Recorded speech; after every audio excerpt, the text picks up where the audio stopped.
The open heath gave way to a series of farm buildings, and then the first outlying houses of Halbe, at some distance from the town itself.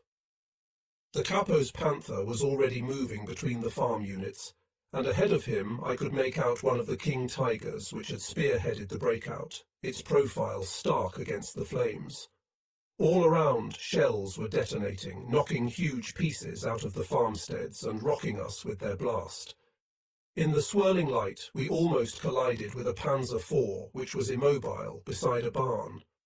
Peering through the periscopes, it was difficult to make out what was happening around us, with so much smoke and dust. I put my head up out of the cupola to try to see the way ahead. The roar of explosions and flames surged over me. The Panzer IV in front of us had shed its tracks, which were looped around it in ragged pieces. The Panzer crew were clambering out on the hull, gesturing to me to accept them on board. As I shouted to them to climb on, though, figures emerged from trenches around us. Figures of men in Red Army padded jackets, and they began to swarm over the Panzer IV. In moments, the Panzer crew were shot down one man who jumped clear being stabbed through the neck with a bayonet by one of these Ivan Panzer hunters. My hull gunner and main gunner both fired their MGs and shot the men on the Panzer to pieces, both the Soviets and the dead bodies of the Panzer crew. The adversaries lay jumbled on top of each other in the light of the flames, their blood mingling on the armour plate. As soon as this danger was overcome, Red Panzers burst in among us. These were not the ordinary T-34s I saw immediately, as one of these monsters appeared through the smoke and began to traverse its squat, oblong turret onto us. These were Joseph Stalin types, the equal of a King Tiger, with a slow but fatal main gun, more powerful even than an 88 Letos. I gave the bearing of one of them to my gunner. "JS," my gunner muttered in my headphones, and I felt the turret twitch as he traversed our 75mm onto the Russian. I dropped back inside of the turret, where, peering out through the periscopes, I could barely see the Stalin, about 100 meters distant, shrouded in the smoke. That massive red Panzer would normally stand back and pick its enemies off at distances of 2 kilometers or more, but in the dark and smoke, it needed to come to close quarters to be able to see its prey. Its colossal main gun was gradually turning onto us, but our traverse was quicker, and our driver aided it by using the track differential to swivel our hull so that our gun came into alignment more rapidly. While the Ivan turret was still turning, we fired. The round deflected off its armour and disappeared into the smoke. Beside me, my 75 mm loader worked like a grim dervish on the breech, while the gun fumes filled the turret. We fired again. I blinkered, wiped my eyes and stared at the JS. "That round," I said. "Is it?" "Yes." The gunner muttered, squinting through his gun sight. "It's stuck in the armour." Our 75mm projectile was sticking out of the JS turret armour, still smoking, like the horn on a devil. "Reverse!" We slammed backward, crashing through the wall of a barn as the JS fired on us. Its round flashed in front of us and flew off across the open heath towards the Spree forest. We were at point-blank range with this Stalin Panzer, blinded by smoke, in a zone that we had no knowledge of. The only thing we knew for certain was that we had to get through the town of Halbe, and this Stalin was barring our path. The capo's Panther was nowhere to be seen, and where were our King Tigers? How would we break past these huge Ivan machines into the town and out to the west? Every thought, every breath was punctuated by the detonation of mortar rounds exploding between us and the Stalins. If we could not break past them, the Kessel exit would be sealed again, and its 100,000 inhabitants would meet a savage destiny.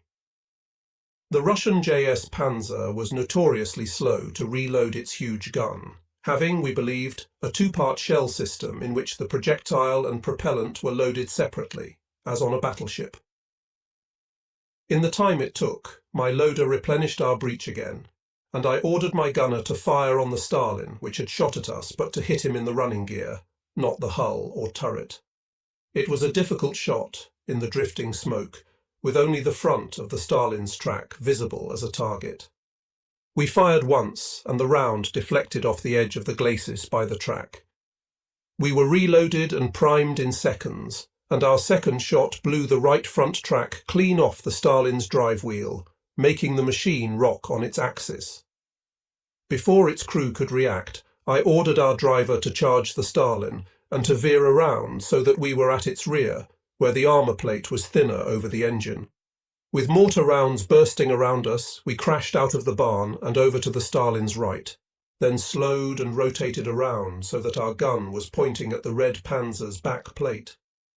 I saw the Stalin try to heave itself around on one track, but this was slow and our gunner was faster on his final traverse. Our precious armour-piercing shell smashed into the Stalin's thin back armour. The light from the overhead flares was so clear that I could see our round pierce the metal in a spray of dislodged fragments. The round deflected off something inside there and came shooting up vertically out of the engine grills, followed by a plume of sparks.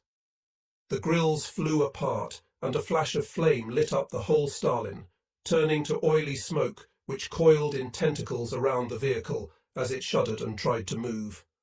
We began to reverse from it, conserving our ammunition, but that Stalin crew was not done with us. As we turned to drive past the wrecked machine, I saw its hatches open and men climb out, calmly and orderly. 5 men, some armed with machine pistols. Our hull gunner fired and knocked 2 of them down, but the armed men dodged towards us, getting so close to our flank that I lost sight of them beside the Panther. We began to accelerate away, but immediately crashed through the smoke into an earth mound which blocked our backward progress. Our cursing reached a crescendo of obscenity as our dish wheels slid while we tried to reverse over the mound, our hull up in the air and our tracks throwing out earth as our weight took us back down. As we landed with a crash, I heard the screech of our engine cut out and die. Our Panther had stalled, and we were stationary. None of us needed to curse our driver. He knew exactly what to do. He worked the starter lever, trying to engage the start motor, making the system whine but not catch, each sound tearing at our hearts. I saw our loader's eyes fill with tears, and I had no words to console him. Were we now to be stranded here, and forced to join the helpless swarms of people on foot rushing through the maelstrom of Halbe? "Please," our gunner said. "Come on, please. It won't catch," our driver muttered. "It won't. I heard noises on the rear deck of the Panther. Were they German troops, climbing aboard in the middle of the battlefield?" I peered through the rear periscope and caught sight of a Russian tank crewman in his ribbed helmet, smashing at our engine grills with the butt of his machine pistol. The Verdam Reds wanted vengeance on us for destroying their fine Stalin Panzer. I fired my pistol through the small port in the turret rear intended for this purpose, but the angle was wrong, and without engine power, we could only turn the turret slowly with the hand crank. If the Reds put 1 bullet into our fuel pipes, or 1 grenade under the grills, our Panther would never start again. I slid open my cupola hatch, took my MP40 from the turret wall, and pointed the gun out over the top. I realized it was no use shooting like that. My bullets would surely go through our own grills. With no choice, I heaved myself out and came face to face with a red tank crewman who was trying to prime a flare pistol, pointing it down at the engine covers. I shot him, and he tumbled off the deck, but his comrade was on top of me. Unarmed, the man smashed me in the face with his fist, and I tasted thick blood in my mouth. I shot at him wildly and saw him jump from the Panther onto the earth. Down there, a gang of our troops leaped forward, not only troops, but women too, armed with rifles and pistols. They set upon this man and cut him to pieces with shots and blows until one woman, armed with a civilian shotgun, administered the final blast to his face. At the same time, our engine rumbled and caught, and the Panther came to life again under me. "Comrade, take us with you," the ground troops shouted over the din. I could not deny the ground soldiers and civilians the chance to ride with us. The approach to Halbe would be murderous on the back of a Panzer, but if they wished to take the danger, so be it. And their close quarters protection against marauding Russian infantry would be welcome. With this clutch of 6 armed fighters on our rear deck, I climbed back into the turret. We rounded the earth embankment and moved off towards Hull Bay itself in search of our other panzers and the route to the west. Coming through the outlying farm buildings, with me peering through the periscopes from inside the turret, I saw quickly how our SS King Tigers were engaged. The lights of flames and the parachute flares were still bright, and in that flickering glow I saw that our heavy panzers were fighting another row of Stalins. These red panzers were dug into the ground on the edge of the village itself, with only their turrets above the earth. I could see 3 of them, with their block-shaped turrets black against the flames behind them. Our King Tigers were shooting them up from a range of less than 1 kilometre, blowing up clouds of soil as their high-explosive shells exploded around the emplaced Stalins. One Tiger was evidently firing armour-piercing, and I saw the tracer shells corkscrew off from the side of a Stalin's turret in the drifting smoke. On the other side of the Tigers, I thought I could make out the Capo's Panther, behind a ridge, firing intermittently at the Stalins. Behind those few red panzers, the town of Halbe stood in flames, with artillery rounds exploding over it in starbursts that sent roof tiles and chimneys whirling for hundreds of metres. I guessed that bombardment was the last of our artillery using its ammunition to break up the Soviet positions in the town. The Russian artillery, though, was now laying down a thick screen of explosions in front of the town, daring us to run the gauntlet of shrapnel even if we could defeat the Stalins. I did not anticipate that our Panthers would be of great use in this initial fight against the Stalins that would take the King Tigers. Besides, I didn't need to count our ammunition. I knew it well enough. Barely 20 rounds of armour-piercing remaining, and 10 rounds of high explosive. That would need to last until we were through the town, over the land to the west and inside the 12th Army corridor. I kept my Panther concealed in the rubble of a collapsed farmhouse, where the rafters and slates covered our profile, and, with our riders still cowering on our rear deck, I considered how to approach the town. I could see 4 King Tigers in all, firing on the 3 Stalins, their higher rate of fire undermined as an advantage by the ultra-low position of the red panzers in the ground. The Tigers were having no success, and they were taking hits on their front plates from those massive battleship guns in the Stalin machines. One such hit struck a King Tiger on the gun mantle, and I saw in an instant that the tracer shell deflected down and hit the deck hatches under the barrel. A hatch flew off into the air, and then a jet of sparks erupted from the deck. I shuddered to think of that Soviet warhead screaming around the inside of our Panzer, ricocheting off the interior walls and carving a path through any human body that it touched. I had looked inside the hulks of many destroyed Panzers, ours and the Russians, and I knew what the process did to flesh and bone. The King Tiger's turret hatches blew open, and in a moment its ammunition exploded, sending a helix of flame up from the open vents. Even as the Panzer was enveloped in its burning gasoline, the other King Tigers took their revenge, focusing all their fire for a furious 10 seconds on one of the embedded Stalins. My gunner chuckled to himself. With his telescopic sight, he had a better view than me, but even I could see the Stalin hit repeatedly by 3, then 4 shells, until a great scab of metal broke away from the turret and span off across the ground.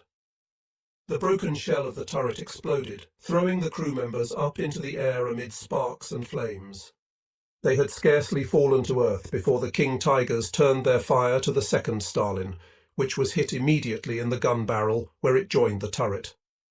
That Stalin's barrel slumped and the huge machine began to reverse back out of its low emplacement. The overhead flares turned to orange and green, and in this lurid illumination we saw the Stalin reverse a few metres, exposing its upper hull to our Tigers as it went back up the gradient.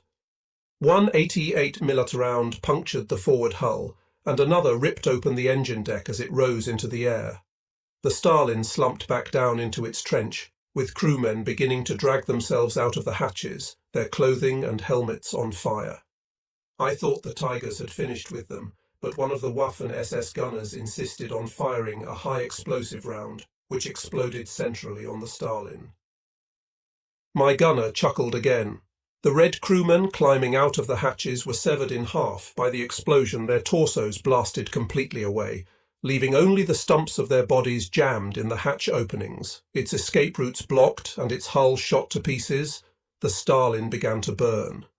The 3rd Stalin Panzer was outnumbered now by 3-1, but still it kept firing on the King Tigers. I had to admire its commander when, with 80mm rounds smashing off its turret, the Panzer reared up and burst out of its dug-in emplacement onto the open ground itself.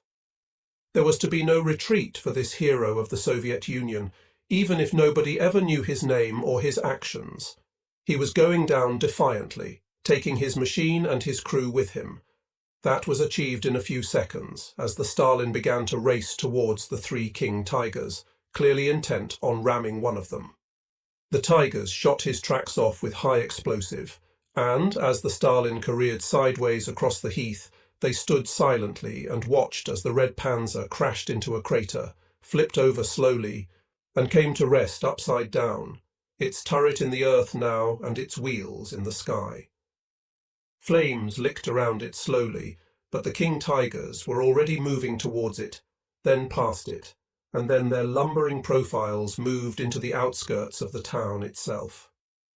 My Panther followed, tucking in behind the Capo's Panther as he too emerged from his concealment and joined the column. Behind us, I saw through the periscopes in the glow of the flares and burning vehicles that hundreds of people were already following us closely. Troops, Wehrmacht, SS and civilians, in cars, trucks on foot and on Hanomags, as our breakout columns slowly pushed ahead into the chaos of Halbe town.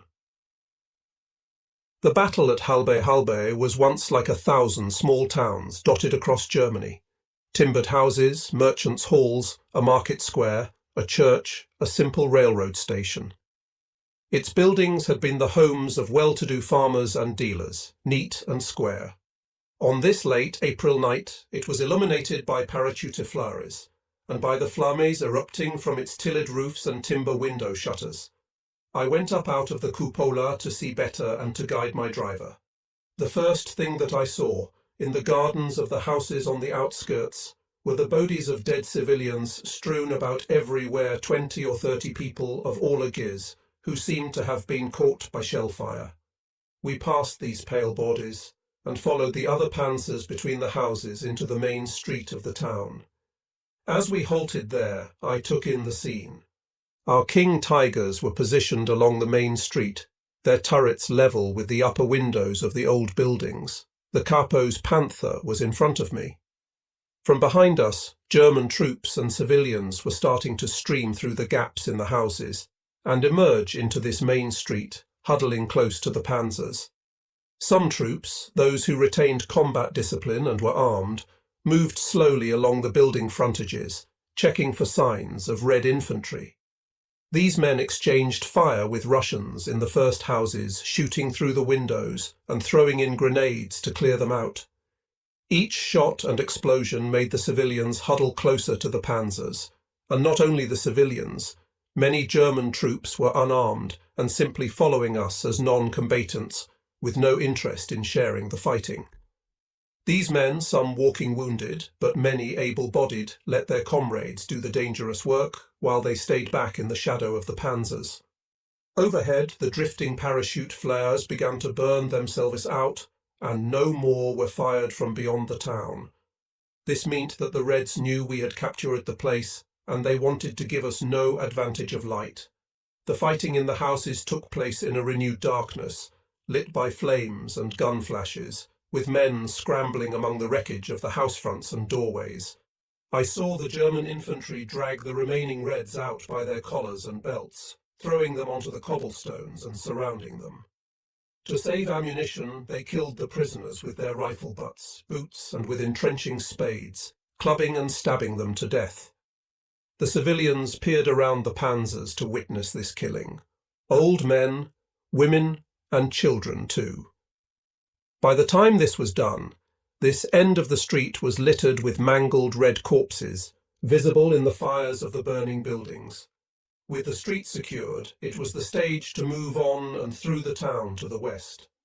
Looking behind us, I could make out a great river of people on foot, horses, carts, and unarmoured vehicles, bulging up in this bottleneck of the main street. As the King Tigers moved ahead, screened by the combatant infantry, our two Panthers moved off slowly after them, and the mass of people to our rear followed too. At first, they stayed behind our Panther, but then in a few meters, many of them ran past us, weaving between the bodies along the street, stumbling from one Panzer to the next, until the whole street was packed with thousands of people on foot, all rushing towards the other side of the town.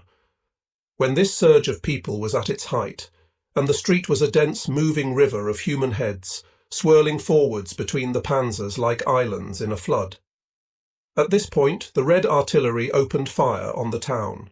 Of course, the Reds had their observers hidden nearby, communicating the situation to their commanders, and they had plotted them coordinates of the main street carefully in advance.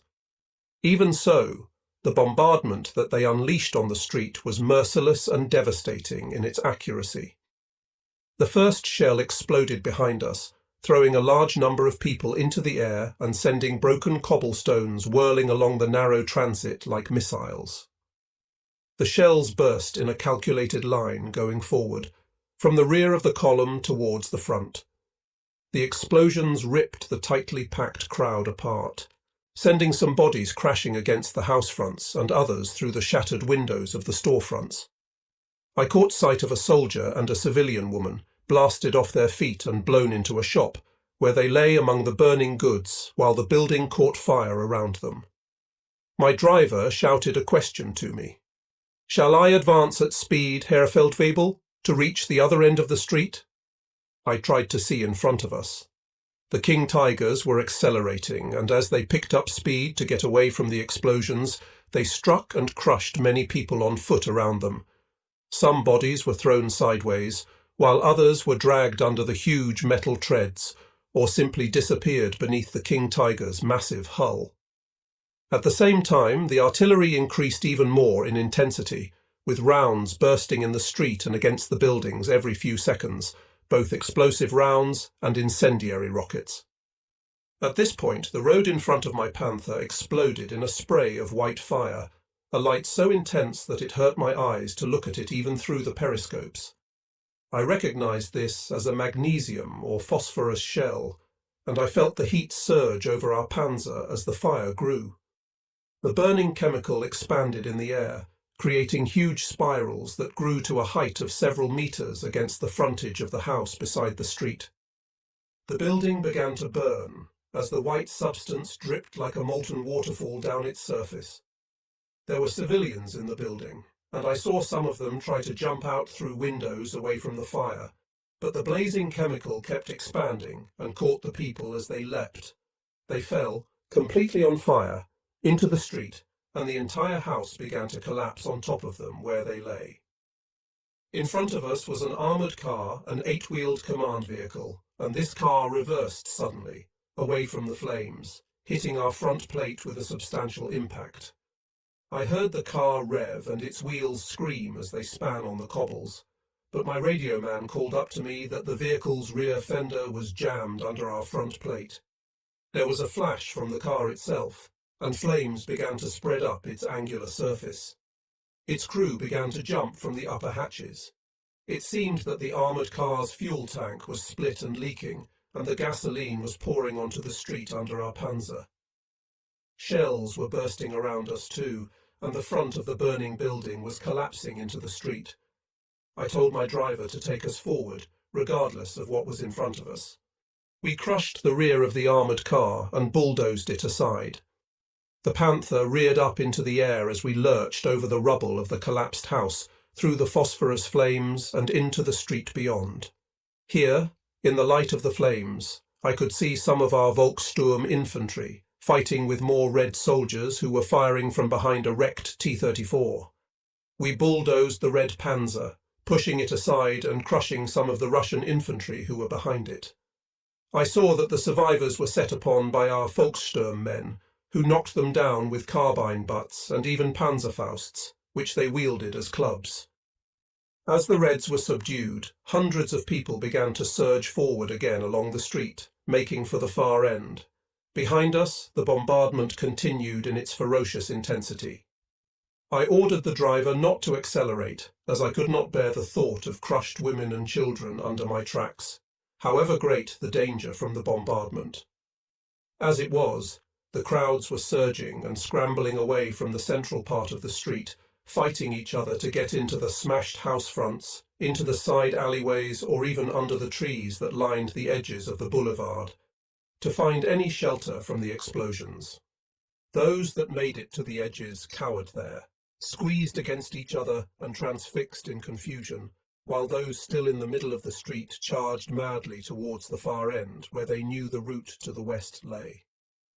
Slowly, the space in front of us was cleared of people.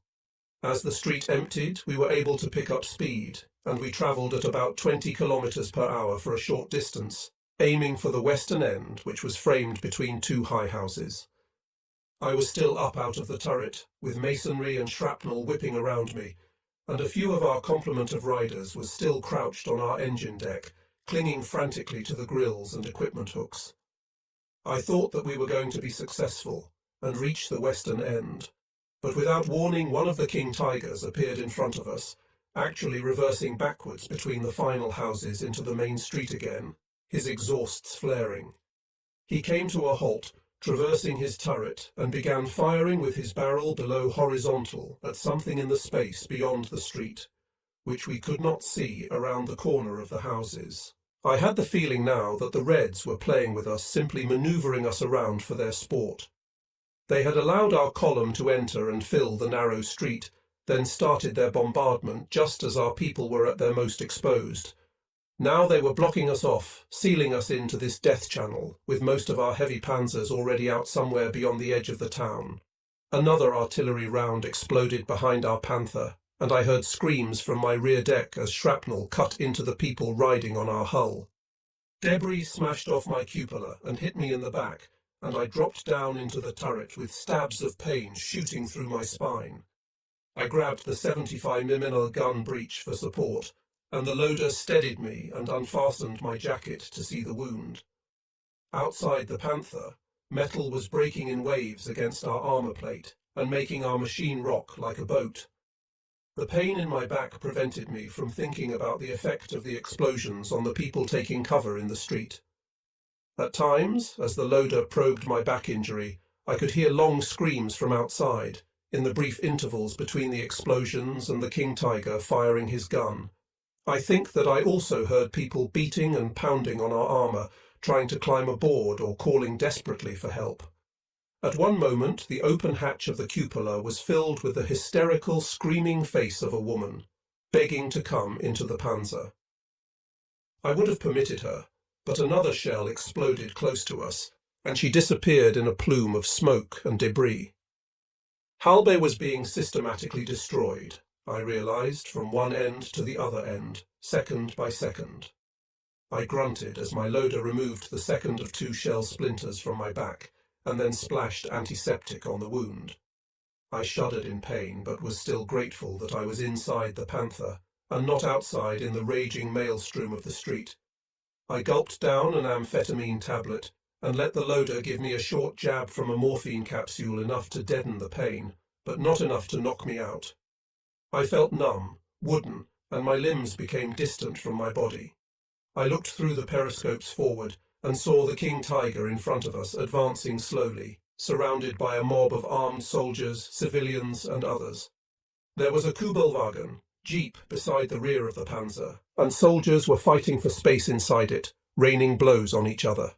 One man raised a pistol and shot an officer through the chest, and then the King Tiger jerked sideways as it accelerated, its massive tracks crushing the Kubelwagen, the officer and the mutinous soldier, destroying them and others under its treads.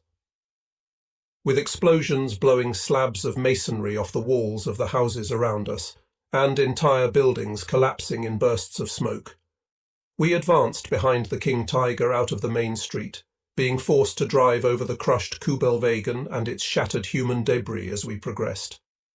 Rounding the corner, I saw what the King Tiger had been firing at. A pair of T-34 Panzers were wedged between 2 buildings, their front hulls shot away and the bodies of their crews burning as they hung out of the hatches. Was that the Reds' last ambush, or were there more tricks still to come? Around us, the ragged mass of our foot travellers scuttled and jumped alongside our Panther. This road had fewer opportunities for cover than the main street, being open on one side, but this allowed the people to spread out into the fields to the left in an attempt to avoid the exploding shells which were falling all around us. In all my experience in the East, I had not seen a bombardment this intense. Shells landing one on top of the other, the dust cloud of one explosion being torn apart by the explosion of the next round, and among them the incendiary rockets crashing and exploding across the street and the open spaces. Perhaps it was the amphetamine cocktail, but I grew immune to the sight of these rockets bursting among the hundreds of people who swarmed beside us, sending dozens of them tumbling in grotesque somersaults with their bodies on fire, their burning limbs carving patterns on my retina as they flailed in the dim light. A pair of horses pulling a cart were set on fire, and they stampeded insanely, throwing the civilians in the cart out behind them as they kicked and trampled on anyone unlucky enough to be in their path, until an artillery shell killed the animals in a puff of whirling flesh. Several times we had to halt while the king tiger in front of us dealt with threats that appeared from one side or another, its turret traversing and spitting tracer from its coaxial machine gun into the night. The great Panzer had a group of SS troops on its back hull, and these men fired with MP-40 and heavy machine guns into the houses as they saw enemy troops lurking in there. We came on a partly collapsed building which had Red troops firing from the rubble. An anti-tank rocket flew out from this strongpoint in a trail of fire and exploded against one of the huge concave wheels of the King Tiger. The wheel flew off, spinning like a coin, and for a moment I thought that the Panzer was doomed. But the SS men leaped from the hull and stormed the Red position, throwing themselves onto the enemy guns. The surviving Reds swarmed out, firing their machine pistols into the mass of troops and civilians, running and swerving among the throng and shooting at random. I pulled myself up through the hatch to see what was happening, and grabbed my machine pistol, climbing out onto the hull when I realized what was taking place. In the light of the burning buildings, I could see these 10 or 12 Red troops who knew they were about to die, but wanted to take as many Germans as possible with them, running madly through the ranks, shooting and yelling. Half of the Reds were felled in moments by shots or blows, and they disappeared under German boots as they were kicked and mauled to death. But others charged into a mass of civilians, shooting and cutting down women and children with sustained bursts of fire. One of these attackers was killed when an incendiary rocket landed near him, bounced into the air and decapitated him as he ran. His body ran on for several meters, still firing his gun, until it stumbled and fell. I jumped off the Panther, feeling no pain from my wounds, and shot down 2 of the other Reds as they ran berserk among the fleeing civilians. Some of our troops came to my aid, shooting at the Reds and bringing them down, but many others, even those who had guns, were rooted to the ground with exhaustion or fear, and simply watched us as we, the more determined fighters, took on the enemy. In seconds, we had shot down all these Ivans, and the civilians were searching their bodies for food and pistols, even as the corpses steamed in the flickering light.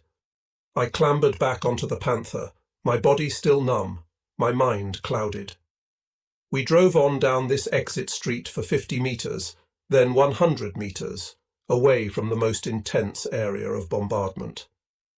The artillery barrage slackened here, with the Red guns still focusing on the central part of the town, where a dreadful massacre must surely be taking place.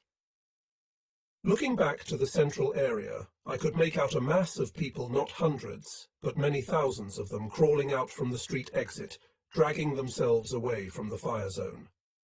Behind them, the buildings of central Halbe were completely aflame, and shells were still bursting over the houses with a frantic rhythm.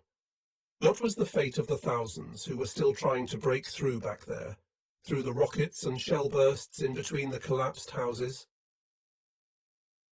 As if in answer to my question, a truck appeared in the exit from the main street, an open vehicle with a cab and a flat body.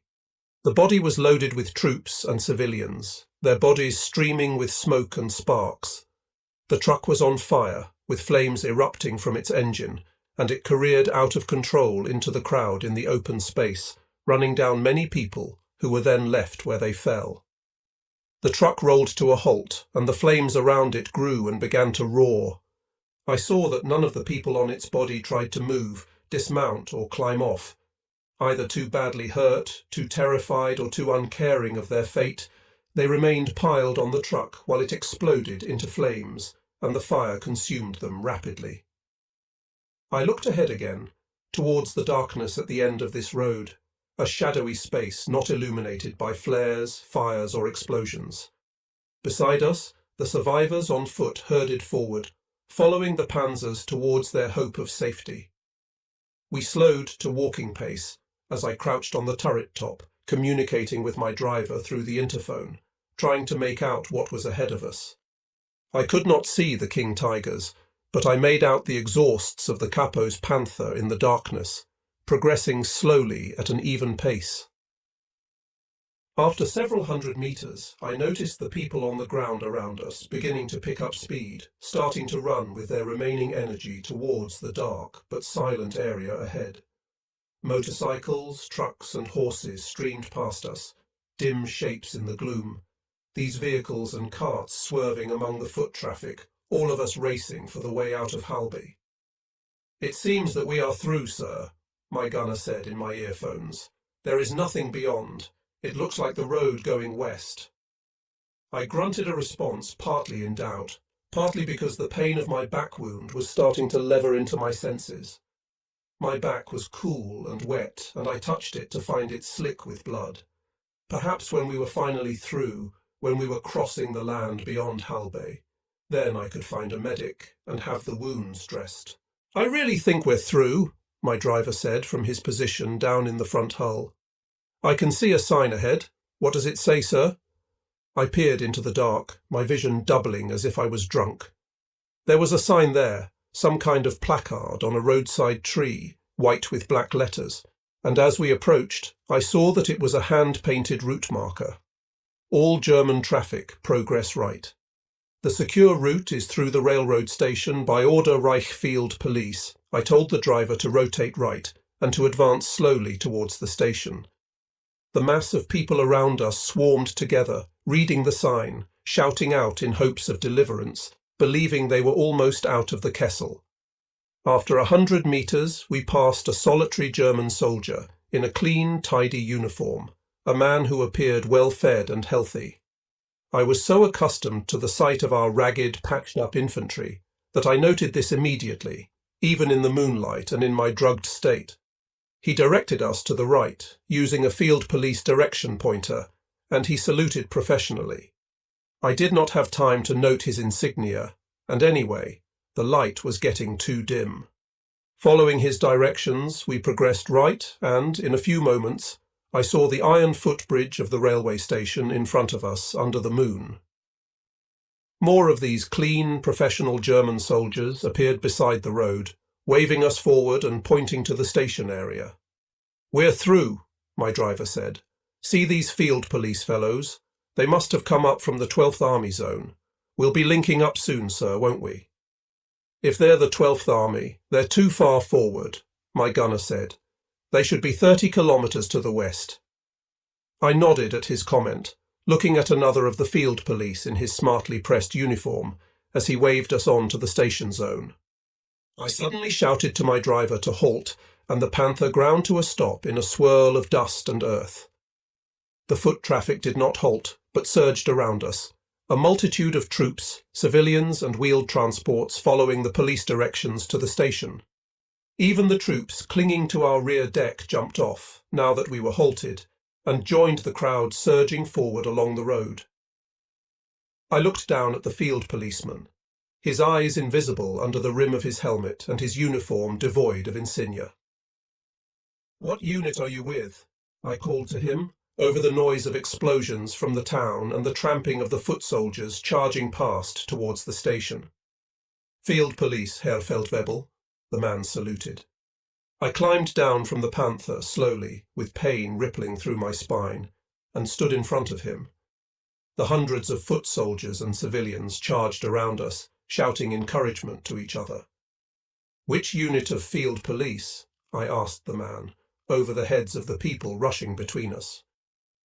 "You must hurry, Herr Feldwebel," he called to me. "The Reds are close." "Which unit of police?" I shouted, being rocked and jostled by the many troops rushing past.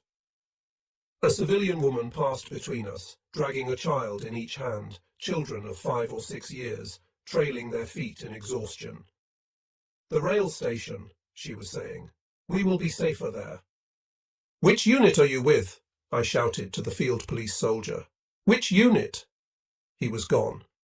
He had retreated into the shadows, away from the road, and I caught sight of his back as he ducked between trees in the pasture, dodging away from us. "Seydlitz Truppe," I yelled. "These are Seydlitz men." The Seydlitz men were a curse on us all. Seydlitz troops were German soldiers who had surrendered to the Reds in the east and had agreed to work for them to disrupt our lines and cause confusion. I had heard of them often but never seen one until now. They were notorious for exactly this, wearing German uniforms. They planted false signposts, directed traffic wrongly, and fouled up the plans of entire regiments. Hundreds of people began breaking and running past our Panzer towards the station. I could see them converging in the moonlight on the access road, running, limping, dragging themselves towards what they thought was safety. "These are Seydlitz men," I shouted to the onrushing troops, trying to push them back. Several of them halted, and a knot of troops and civilians gathered around me, but the vast bulk of this tide of people surged on past us. I shouted to them to stop, to stay away from the station, to ignore the signs. Inside the station, the shooting began within seconds. I saw the muzzle flashes light up the footbridge in the darkness, not only from one side, but from both ends of the site. Screams tore the air among the rapid, unceasing machine gun shots, and the crowd surging to the station faltered, stumbled, and many fell. The people behind them, though, were confused and running blindly, not seeing where the shots were coming from, and they kept rushing on, trampling and stamping on those who were falling. Within seconds, in addition to the massacre taking place inside the station, the ground around our Panzer was strewn with wounded and trampled foot soldiers, civilians and children, as the crowd broke and began to run wildly for any available cover. I leapt back onto the Panther and ordered the driver to advance on the station. That was hopeless, though the entrance area was thick with people, especially civilians with carts, huddling together and not knowing which way to turn. The shooting from the station reached a crescendo, and grenades began to explode in there, with the characteristic hollow crack of the Soviet bombs that spread such vicious splinters. The dim landscape was lit by these flashes and by the shouts and screams of the trapped victims from within the station precincts, and still by the fires and detonations of the bombardment in Halbe itself. A soldier came running out of the station, his face a mask of blood, his eyes wide and staring. "Make the people follow you," he shouted to me. "They will follow a Panzer, Herr Feldwebel. Lead them away from the station, for God's sake." "But the people in the station, they are dead, all dead," he shouted. "Lead these others away, in the name of God." We drove the Panther slowly away from the station, across the open ground, scattering the milling crowds of leaderless, confused soldiers and frantic civilians. They formed up behind us, in the constant manner of stragglers, and stumbled after us as we moved away. I dreaded encountering landmines in this open space, or a return of the intense artillery bombardment, but we entered a heathland punctuated by bracken and scrub, in which, with only the moonlight and distant flames, it was difficult to make out any way ahead. A civilian man who knew the area climbed up beside me, and with his directions we crawled away from Halbe, picking up a narrow road that crossed the Halbe rail line at a barrier point. This crossing was strewn with abandoned trucks and equipment, and beyond it the road led west through overhanging trees, going into a forest. There were flashes here as artillery shells exploded in the fields on either side, but these were fired randomly and caused only limited casualties to the massed ranks behind us. It became too dark to navigate, or to steer, and the danger of shedding a track or grounding the Panther and damaging its running gear was a constant anxiety. A shape loomed up in front of us, with two red glowing stacks, and we almost collided with the Capo's Panther, which was stationary at a curve in the forest track. We took the decision to halt and move on at first light. A few minutes later, at around 2 in the morning, our two Panthers were concealed under trees off the road, and the horde of infantry and others who had followed us away from the station were finding places to lay themselves down on the pine needles between the tree trunks. From among the infantry, we posted a perimeter guard, and then we broke into a forestry hut that our civilian guide found for us. Inside, in the dark, the Capo said, "So we are through Halbe. The King Tigers are somewhere ahead now. We have simply lost touch with them. We must carry on by ourselves for now. We have to watch out for those Seydlitz men. I hear that the station was packed with dead bodies, 3 or 4 deep." "We can identify the Seydlitz men by their uniforms," I said. "They are clean and well presented, unlike our troops." The Capo peered through the window shutter at the crowds of troops and civilians outside. "Our troops know that the war is lost," he said. "How many want to fight now? Only a quarter or a third of our men will fight any longer. The rest will let others fight for them." "Then we will fight with the quarter or the third," I said. The Capo lit a kerosene lamp on minimum light and unfolded a map. "I took this from a dead artilleryman," he said. "See here, it shows where we are." He showed me our location. We were in a triangular stretch of woodland, southwest of Halbe, which was bisected by the country railroad and by various forestry tracks. The map extended west to the Elbe itself, where the 12th Army were holding open the corridor that would lead us to the Americans. Between our patch of forest and the 12th Army were 2 remaining milestones to cross. First, the north-south autobahn that ran up and down this part of Germany, dead straight. We believed that the Russians had just charged up this autobahn in their advance on Berlin itself to the north. If so, most of their forces would be fighting in Berlin, leaving the rural hinterland thinly guarded. "That's the plan," the Capo said. "And after we cross the autobahn, we have to cross the railroad line about 20 kilometers further. After that, we should find the 12th Army boys waiting for us. And then, hello, America." His finger moved across the map. The autobahn, the railroad, and then the river Elbe. I laughed in a grim way, but that only made the pain in my back sharper. In the past, I had slept easily enough in a Panzer. The thin metal chair made a good perch, and you rested your head on the turret wall or on the gun breech, with your forehead on your linked fingers for a pillow. If you were in the Panzer all night, a shell case was your toilet, and fresh air came from opening the hatch to empty it. In this way, 3 men could pass the night in the turret cage, and the other 2 crewmen on their seats in the hull. On that night in the woodland west of Halbe, though, I did not want to sleep. I took another mouthful of amphetamines, painkillers, and schnapps. The forest around my Panther was not sleeping either. It was filled with voices, cries, the wailing of children, and the sound of equipment being readied for our next stage of the breakout. Searching for aspirin, I fumbled in my tunic pocket and found the photo of the young woman that the lady on the Panther's deck had given me before she died. A grey light was coming through the cupola, and I climbed out to examine the photo more fully. The girl was a beauty, and like all lonely soldiers, I imagined that she might be good, understanding company for a man such as me. There was an address on the back, a town to the west of the Elbe, in the American-occupied sector of Germany. There was no name for the girl. I smiled and put the photo safely in my pocket again. A few birds were singing, but that stopped as the sound of bombardment grew from the countryside to our west. Close at hand, in the forest, there was more noise, shouting and cursing, and people clamouring for attention. I went into the trees to see what this was. I found a scrum of our soldiers hunched over something on the ground in the dawn light. I pushed through them, and with the authority that came from a Panzer uniform at this point in the fighting, the infantry made way for me slowly. I found that a group of German troops had found a Seydlitz man. The Seydlitz agent was pressed back against the roots of a tree, clenching his fists, gritting his teeth.